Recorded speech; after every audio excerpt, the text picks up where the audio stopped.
কতবার বারণ করেছি একটু ছোটাছুটি করতে নেই। আমি টিনির সাথে খেলছিলাম মা।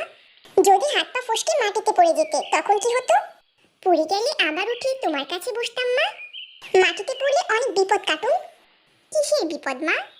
কত রকম বিপদ আছে, মাটিতে কুকুর বিড়াল শিয়াল আরো কত কি আছে। আচ্ছা মা, ওই পানিতে কি আছে? খবরদার খবরদার কাটুন, পানিতে নামবে না, ওখানে তো আরো কত রকম বিপদ। তাছাড়া তুমি সাঁতার জানো না। মা ছেলে গল্প করতে করতে রাত হয়ে যায়। পরের দিন সকালে কার্টুনের মা আবারও খাবার আনতে বাইরে চলে যায়।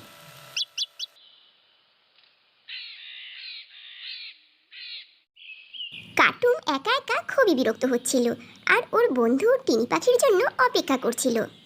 উফ, টিনি বন্ধু এখনো আসছে না কেন? কার্টুন মনে মনে ভাবে, পানিতে মাছেরা থাকে, তাদের কত মজা। আহা, একবার যদি পানিতে নেমে মাছেদের দেশে যেতে পারতাম।